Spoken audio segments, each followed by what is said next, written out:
Alright, Are we are we live? recording. Yeah, we are Holy recording. shit. What What are we was gonna this talk about? race? This was quite some race. What are we talking about?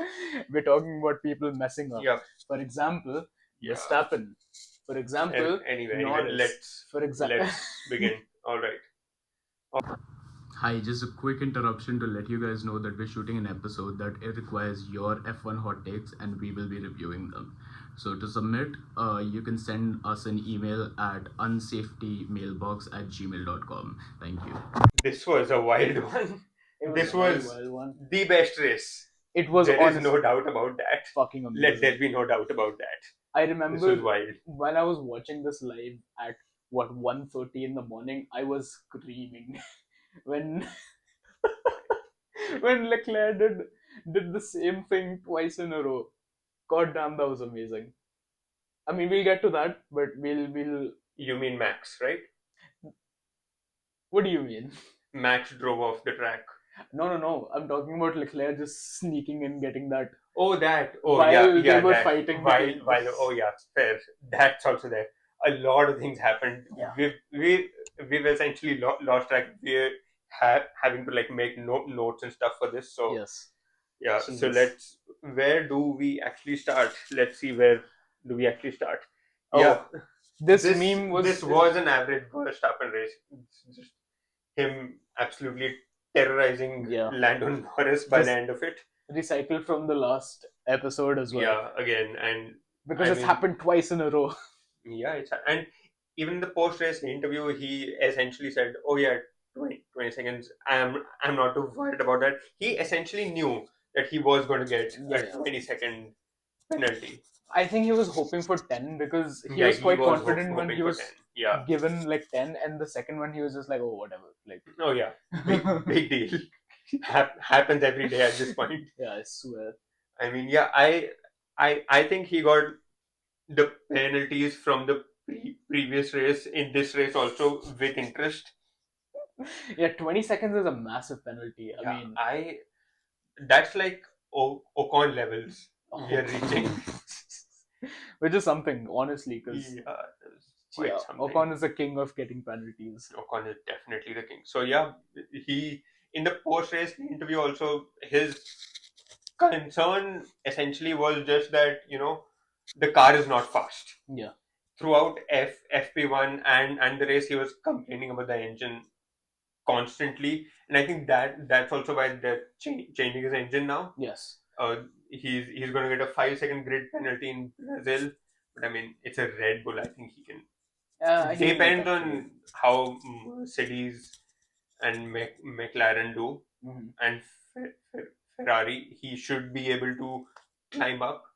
I mean, if he gets caught behind the Ferraris and the McLarens with the 5-second penalty, it might be slightly difficult for him to... 5 grid penalty, that can obviously be overcome. No, well, okay, overtaking just Norris should be fine. But overtaking Norris and then Leclerc and also Sainz and also... Wait, I'm not finished.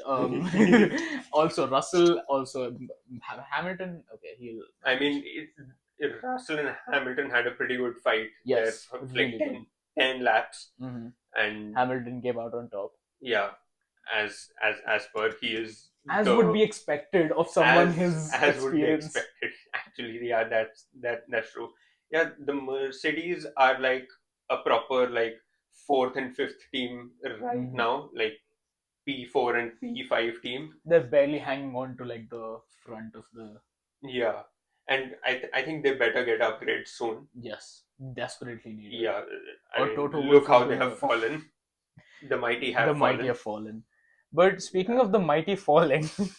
Oh yeah. Let's talk about Perez, guys. Yeah, I mean, Jesus fucking Christ. Every episode. This is every episode at this point. I feel bad for like dragging on him so much. But when he does shit like this, yeah, dead last. Dead fucking last. You're dead last fighting with your junior team drivers. He's fighting with Lawson, a V-carb. A Red Bull is fighting a V-carb for position. Yeah, that should not. He almost got overtook by Stroll. Yeah, he did get overtaken by Oh Stroll. yeah, I mean he took the position back, but still. I mean, this should not be seen. A Red Bull should be seen anywhere. No. Red Bull Racing showed 10% of the patience they have shown him Yeah. to Gasly and Albon combined, Mhm. the two drivers before him. And Ricardo. Ricardo quit essentially. I mean, in the second stint, sure, Mhm. but I mean, that's a whole another topic. Should Ricardo have even come back? Right. That's Mhm. up to debate, and that will always be up to debate. But yeah, I mean, he just fought with Lawson all the time. I mean, he's making the case for Lawson as a Red Bull Racing driver at this point. 100%. Yeah, I think I he mean- has the biggest chance of making it to the Red Bull core team. Yeah, Because this fucker's out, right? Yeah, At yeah. this point, yeah. Christian Horner was asked, like in an interview that was amazing. some time back, that do you think Perez is going to last till the end of this season? And he refused to answer that question. He did not give any clarity whatsoever. And with the stuff going on track, him calling Lawson an idiot, Yeah. stuff like that. I think this is exactly what Helmut Marko wanted. The- Marko wanted exactly this. Just two people clawing it out on track, just wheel to wheel racing. There's also this gem that we Oh, got yeah. out of this race. Because I It was a great start.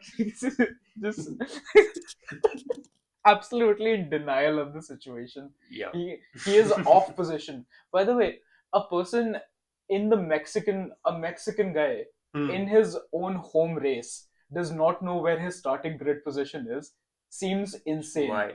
And because of that, he got an advantage, and that's why he was given a 5-second penalty, right?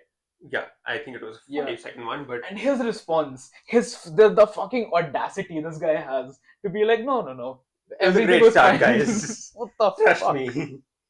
It was fine. Jeez. Sunoda had a bad start, not me. Investigate him. Yeah, Sonoda had a terrible. He Oh, yeah. hadn't. His end Yeah. happened as Yeah, soon as it his started. his race was quite similar to Hamilton's race yes. in Austin. Mhm. It's crashing in all the damn time. That's just how it was. But That's Albon's yeah, fault. essentially that was what it was. But yeah, I mean, do you think we'll see Lawson replace Perez I by want- 2025? Like, okay, even if I don't think it'll happen, well, now the chances of it happening have dramatically increased, Yeah, especially and- after the results of this. Yeah, I race. mean, Helmut Marko is, I am sure, 100% behind Lawson. Of just course, because- he's white. Yeah. I mean, okay, that's a whole different dimension. But I think like Helmut Marko likes the more like combative, Yes. beating the crap out of each other racing style, which Max had. He's an old school guy. What can you say? Yeah, he's really old school. He comes from a time where drivers would just party and get fucking wasted, do like random shit, crash into each other. There were no safety features. Oh yeah, That's the kind of F1 he Absolutely. grew up on. Oh yeah, absolutely no safety features and all that. But yeah, just like it's just sad seeing Checo like this. Like no Red Bull driver should be in this state. No, never. And what? Okay, I have a question. What do you think brought upon this like downfall for Perez? Because if you remember, he was a pretty competitive driver at Yeah. some point, and I personally was a Perez like hard to believe, but I actually supported Red Bull at some point. Oh yeah, his Force India days were quite good. Force India was His great. Racing Point days were also pretty good. I think he likes to drive in teams or in situations where there's a lot less pressure, That is true. because Mhm. Red Bull is essentially a pressure factory. Yeah. It's And- essentially that. Max, due to his Jos Verstappen training, Jos Verstappen Yeah. school graduation, I think I think can he handle works it. very well in pressure. Yeah, but, he's made for this. but Checo coming from like a politician background, living in luxury, I don't think he's Yeah, used to pressure. I don't think so. Yeah, I mean, it's just sad. I mean, Lawson qualified ahead of Mhm. Perez. Right. Perez and Piastri also, to Yeah. be fair, out in Q1. That's not acceptable for front running. Very teams. unfortunate. But yeah, I mean, Tsunoda and Lawson were 11th and 12th before the red flag. who knows, Lawson might have been in Q3 also, Mhm. had it not been for the red flag, but again, we may never know. Yeah. But yeah, that's essentially all there is for the Red Bull drama as of this race. So quite a bit of it, and this is becoming a recurring theme. Let's get to the actual guy who actually won the race, Ooh, Carlos Sainz. my man. Let's go. Finally, Second after in Austin, first over here. yeah, this was his sixth win overall in his career, I think so, yeah. right? If Something not, like that. second this year, Mm-hmm. sixth overall. I think. Yeah. Yeah, I mean, yeah, it's Dog by Leclerc. yeah. I mean, this. I don't think he was completely appreciated at Ferrari. He's a very okay. He may not be like the number one driver, though. Like, yes, let's win the championship every damn year Yes. type of driver.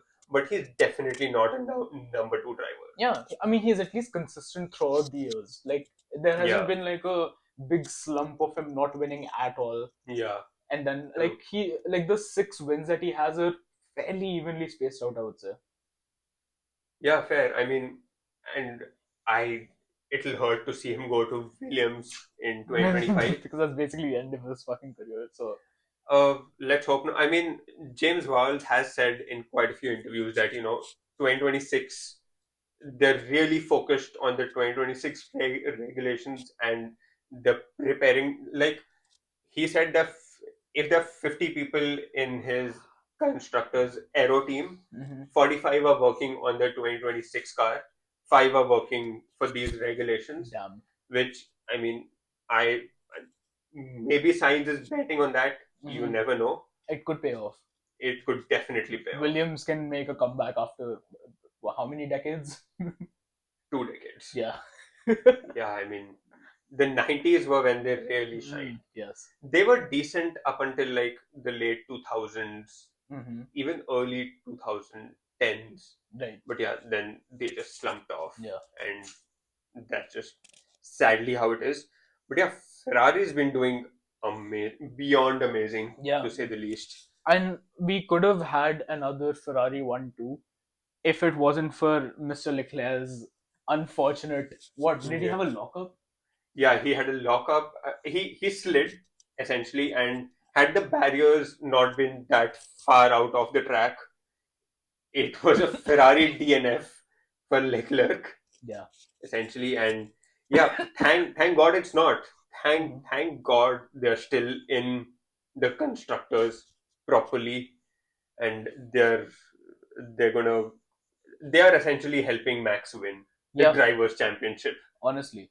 They're filling points on the podium places, not making Lando come Win, first, and yeah, But not hey, letting the points gap close. they kind of fucked up at the end because, well, Norris didn't end up getting second because of the little lockup / slip that Leclerc had.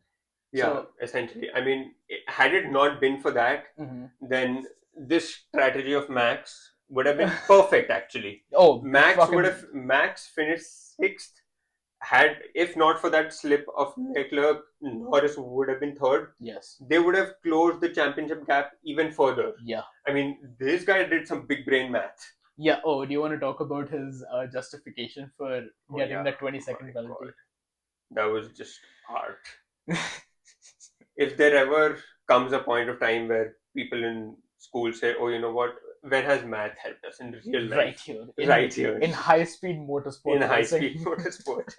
Yeah, so Verstappen got 8 points. Mm-hmm. Had Norris finished third, he would have got 16 points. The championship gap would have only closed by 8 points. Right. But because he got second, mm-hmm. the championship gap now closes by 10 points. Norris needed 13 a race Yes. to essentially close the gap. Yeah. So he's still behind schedule. He's still behind schedule, but had Max not pulled the pushing him off the track drama, mm-hmm. you never know. Norris could have been first, and then it would have eaten a significant chunk. Are the engine upgrades coming from Brazil onwards? Is that the he is going to get a new power unit in Brazil. That's why the three place grid penalty. But yeah, I mean 500 IQ move, man. I was gonna say that if the engine upgrade's not coming in Brazil, all it takes is one Verstappen DNF and one Norris win to really close the gap. Oh yeah, 25 points would have been shaved off immediately. Yeah. Then we would be at 3 races and I think 20 points. Yeah. Or 22 points, which is very doable. It's completely it's back. Like the driver championship is back. Like it'll be as competitive as the constructors is at the moment. Yeah. Yeah, I mean there is, I mean, we all need to know. Okay, sure, his driving is a little dangerous, very dangerous, not little. But he essentially has to do this only because he has to compensate for the lack of pace. Yeah. In the Red Bull. I mean, okay, that's one justification for it, but I don't think I wouldn't call it very valid because again, it was okay. The way he drives can actually cause a crash for some cars. Yeah. It's just fortunate that the people he does this to are also experienced drivers. Yeah. But I mean, his aim essentially is if I'm going to crash into someone, like, it might as well be my rival. So he wins. He gets the name Max Crashtappen for a reason. Oh yeah, I mean, for a reason. I mean, I think even in F2 he was infamous for crashing. He wasn't in F2. He skipped F2. F3 you mean? F3 maybe. Yeah. I remember there was somewhere where he had a very infamous reputation for crashing into his Toro Rosso years, I think. Yeah. The Toro Rosso years and the early Red Bull years also. I mean, just dive bombing all the damn time. Swear. It was wild, but yeah, I mean, Max is going to do what Max would.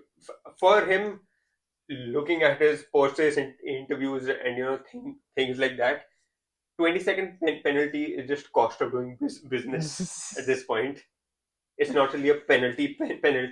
It's just, big deal. Yeah, I mean, he's not too worried. He has a good lead. He's confident. So yeah, he is confident, but I mean, Red Bull really dropped the ball.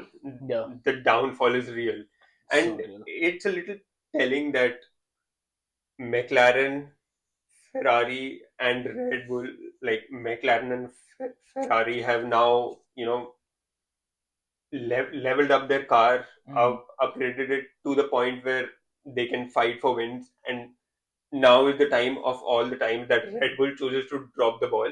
Like 2023 season, no other car was close to them. Yeah, they were on their A game. Now is the time they have to be on their A game. They're not. Yeah, I mean, we can blame one person for that, but because there's single-handedly, this man is carrying all of Red Bull right now. Yeah, he is carrying all of Red Bull. That's true. They're going to end up third in the constructors. It's almost like we're saying the same thing episode after episode, but honestly, like nothing changes. We keep repeating ourselves. Right? Yeah, I mean, the next big change which can happen is, you know what, Perez out before the end of the season. Like what? I mean, one more driver swap. How much could it hurt? I mean, yeah. What's worse than one mid-season driver swap? Two. Yeah. Jesus. It's just what it is at this point. I mean, do you want to talk about other teams apart from the main 3-4? I would like to talk about another team that we talked about last episode, Haas. Because this time, instead of Hülkenberg, Magnussen did a really good drive. Yeah, he qualified 7th, finished also 7th. Yes, and maintaining that position for a Haas is very difficult. K-Mag is, I mean, it's a very impressive drive. He finished 1 point behind this guy. Yeah, there you go. In a Red Bull. I mean, sure, he had a 20-second penalty, but still. Yeah. 7th and 9th. Nico finished 9th. Yeah, both point scoring, by the way. Yeah, both point scoring. And I mean, in the mid-table constructors battle, they are going to beat VCAB at this point. Yeah, And for such a small team to do something like this, in just 2 races, getting these many points is big for a midfield team. Yeah, that's... Well, they only have 200 staff members. We always have to keep that in mind. They don't have a simulator. They borrow Ferrari's simulator and they can't use it during the race season. They rent it out. Like, they have to pay Ferrari for renting the simulator. Because why would Ferrari give it to them for free? I mean, that's true. And I know that Toyota partnership should help. Yes, definitely. Eventually. I mean, hopefully. If anything, maybe their engines will be more reliable. Because it's a Toyota engine. Who knows? Yeah, who knows? I mean, Toyota chassis are known to be very durable. Toyota is famously... Okay, I think we're past the demonetization point. Not that this is monetized. But Toyotas are famously preferred by Islamist terrorist groups. Or actually terrorist groups all over, not just Islamic ones. All of them. Because of their reliability. Like, I think it was either Al-Qaeda or ISIS ka koi, like a spokesperson that said that we love these cars because of how reliable they are. I mean, you can shoot... You can mount a fucking machine gun on top of it. Yeah, and it just works. It just bloody works. And it's a shame that K-Mag is not going to be there. Like, I honestly feel he needs a seat in F1. 100%. Somewhere. He's doing pretty good. He's a vicious driver. Yeah, he's neck to neck with Nico. Yeah. There is no reason, like, apart from the crashing and the aggressive side, this guy also has a very aggressive style. Yeah, I think the only... No one says anything to him. Well, because he's also world champion. Because he's also world champion. But, I mean, it's just that he's very qualified enough to be on the grid. Yes. And it's a shame that Haas is getting really good now. And now is the time he's not. Because he's been there since 2016. Yeah. He's been there. Apart from the 2021 season, he was there in all seasons for Haas. So, I mean, bad luck. That's just what this Tirana club is. I hope Red Bull just takes him. Can you imagine a K-Mag and Verstappen?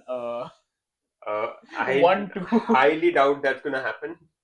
Oh man, that'd be so what we need is more teams on the grid. We need a 11th team very badly. Do you think more cars on the grid will help the sport? 100%.